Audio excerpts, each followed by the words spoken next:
안녕하세요. AI 아나운서 노경연입니다. 요즘 국내에서 가장 주목받고 있는 화장품 시장, 바로 미국입니다. 미국 화장품 시장에 성공적으로 진출하기 위해서는 철저한 준비와 전략적인 접근이 필요한데요. 이번 시간에는 최근 업데이트된 인허가 규정과 이에 맞는 대응 전략을 알아보도록 하겠습니다.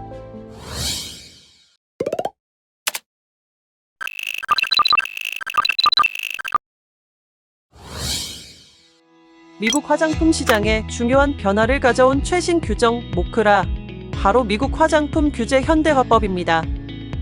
2022년 12월 공식적으로 발효된 이 법은 미국 화장품 업계의 새로운 기준이 되고 있는데요. 현재 시행 중인 규정은 시설 등록 및 제품 리스팅, 부작용 모니터링 및 보고, 제품 안전성 입증, 라벨링, 전문가용 화장품 여부 표기입니다. 그중 3가지 항목은 이미 2023년 12월 29일부터 시행되고 있죠. 그 외 텔크 함유 제품의 성면 시험법, 부작용 보고용 연락처 및 착향제 알레르기 유발 물질 기재, GMP 규칙 제정과 과부라 화합물 보고서 발표는 각각 명시된 일자에 맞춰 시행될 예정입니다. 모크라를 좀 더 자세히 살펴볼게요. 먼저 시설 등록과 제품 리스팅이 의무화되었는데요. 미국에서 판매되는 모든 화장품의 제조 및 가공 시설은 등록 절차를 거쳐야 하며 제품 또한 FDA에 리스팅되어야 합니다. 원래 기한은 작년 12월 29일까지였으나 업계 상황을 고려해 2024년 7월 1일까지로 기한이 연장된 상황입니다. 다음으로 제품의 안전성 입증과 부작용 보고에 대한 규정이 강화되었는데요. 제품의 안전성 입증 자료를 반드시 구비하고 보관해야 하며 필요한 경우 FDA에 제출해야 합니다. 또한 심각한 부작용이 발생했을 경우에는 근무일 15일 이내에 해당 사실을 보고해야 합니다.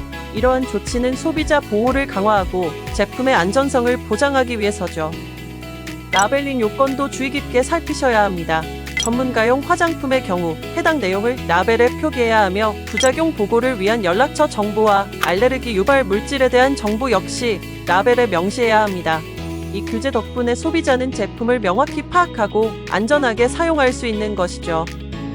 마지막으로 반드시 GMP 규정을 준수해야 하는데요. FDA는 기록 열람과 시설 감사를 통해 이 규정의 준수 여부를 확인할 수 있는 권한을 가지고 있습니다. 이는 제품의 품질과 안전성을 확보하는 데 중추적인 역할을 할 것으로 예상됩니다.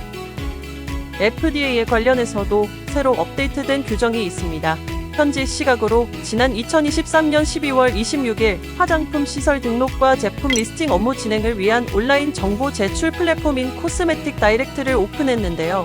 기존 일반 의약품을 포함한 의약품 등록용 온라인 플랫폼인 CDR 다이렉트 플랫폼의 화장품 업무를 통합하여 운영하는 방식으로 일반 의약품뿐만 아니라 화장품 업무도 해당 사이트에 접속하여 진행하실 수 있습니다.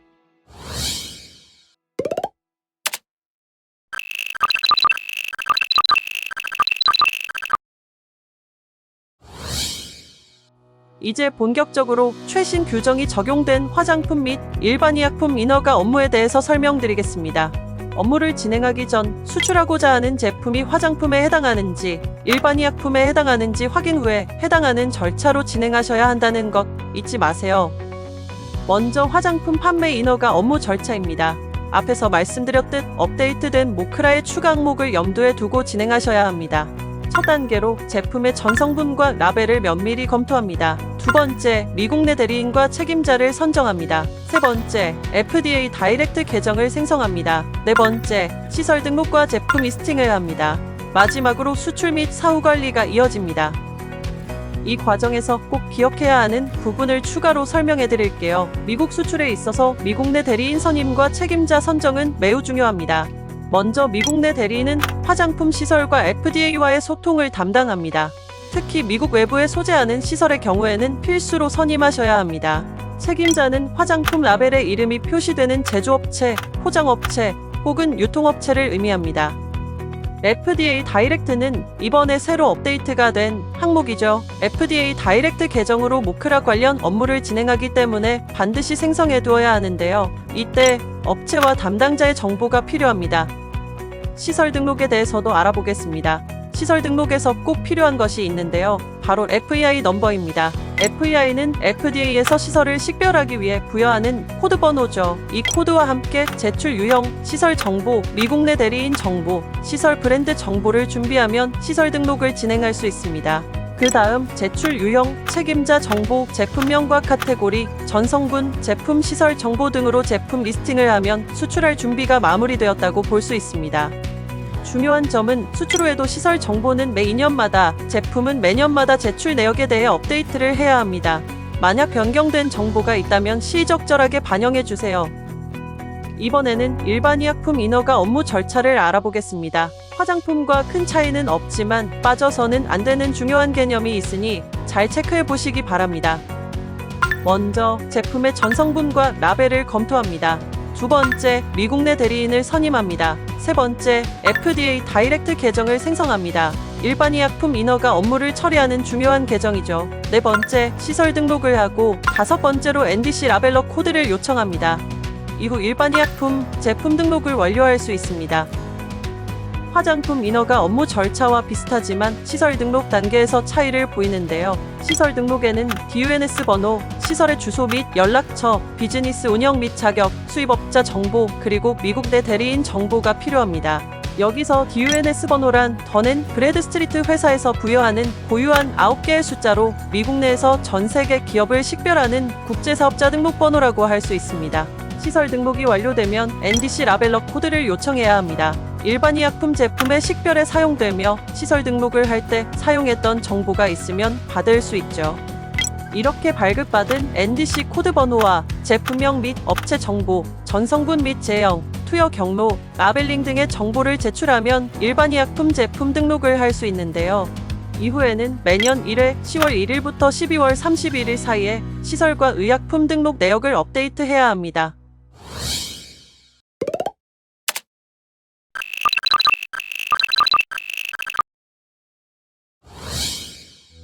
인허가 전략은 제품의 성공적인 런칭과 지속 가능한 성장을 위해 매우 중요하죠. 지금부터 미국 시장 진출을 성공으로 이끌 4가지 팁을 알아보겠습니다. 첫걸음으로 제품 컨셉의 기획과 개발입니다. 이 단계에서는 미국 시장의 수요와 규정을 충족하는 제품 컨셉을 기획하는 것이 중요한데요. 기획 제품이 화장품인지 아니면 일반 의약품인지 구분하는 것부터 출발해야 합니다. 이 구분을 통해 안전성과 효능에 초점을 맞춰 제품의 전성분을 결정할 수 있습니다. 이어서 제품의 전성분과 라벨을 면밀히 검토해야 합니다. 미국의 화장품 및 일반 의약품 규정에 부합하는지, 사용 금지 또는 제한 성분이 포함되어 있지는 않은지 확인하는 과정입니다. 이때 사용 제한, 금지 성분, 색소를 검토해 제품의 안전성을 1차로 확보해야 합니다. 일반 의약품 제품은 활성 성분까지 깐깐하게 따져야 하죠. 라벨링에서는 제품별 필수 표기사항이 모두 기재되어 있는지, 그리고 효능 및 마케팅 클레임이 적법한지를 검토합니다. 세 번째는 시설 등록입니다. 최근 모크라로 인해 중요성이 더욱 높아졌는데요. 현재 일반 의약품뿐만 아니라 화장품도 모크라에 따라 시설 등록이 요구되고 있습니다. 따라서 시설 등록에 필요한 정보를 사전에 준비하는 것이 중요하며, 이 과정에서 FEI 번호나 DUNS 번호와 같이 발급 시간이 길어질 수 있는 정보는 미리 준비하는 것이 좋습니다. 미국의 소재 시설의 경우 FDA와의 원활한 업무 소통 능력을 갖춘 미국 에이전트를 선임하는 것이 중요합니다. 또한 추후 모크라에 따라 화장품 제조 시설에 대한 GMP 규정이 발표될 예정이므로 제품의 품질과 안전성 확보를 위한 적법한 기준을 먼저 갖춰놓는 것이 필요합니다. 마지막으로 제품의 리스팅 과정입니다. 화장품의 경우 리스팅이 의무화되어 있으므로 미국 판매 시점에 맞춰 성분과 라벨 등 제품 정보에 대한 충분한 검토가 필요합니다. 다만 해당 제품을 제조하고 가공하는 시설 등록이 먼저 진행되지 않으면 제품 리스팅을 할 수 없기 때문에 시설 등록 여부를 꼭 확인하셔야 합니다. 또한 모크라가 발효되며 제품의 안전성 입증 자료를 구비하는 것이 필수가 되었죠. 따라서 제품 특성에 맞는 안전성 자료를 미리 준비해 언제든 필요시에 활용할 수 있어야 합니다. 또 미국에서는 제품 통관 전후 불시 검사가 진행되거나 시판 이후 소비자로부터 클레임이 얼마든지 들어올 수 있기 때문에 품질, 효능과 관련된 근거 자료도 충분히 갖춰서 이에 대응할 수 있어야 합니다. 지금까지 알아본 이 4가지 팁은 서로 연결되어 있기 때문에 일관되고 세심하게 살펴야 합니다.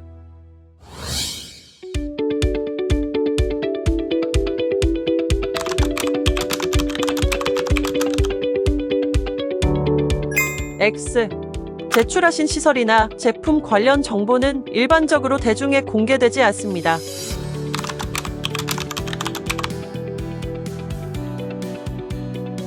X. FDA의 행정수수료는 없습니다. 하지만 제3자에게 업무를 위임할 경우 비용이 발생할 수 있습니다.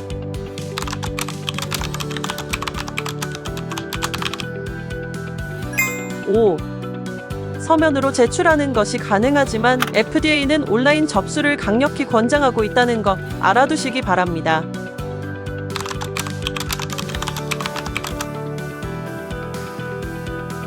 X.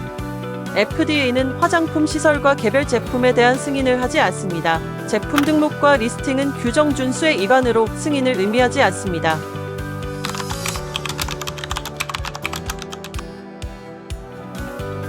X. 화장품과 일반의약품에 모두 해당하는 제품을 수출할 경우에는 일반의약품 등록만 진행하시면 됩니다. 화장품 제품 리스팅은 필요하지 않습니다. 지금까지 최신 업데이트된 미국 인허가 규정과 전략 수립에 대한 내용을 다뤄봤습니다. 다음 시간에는 다른 국가의 화장품 인허가 전략 수립편으로 찾아뵙겠습니다. 감사합니다.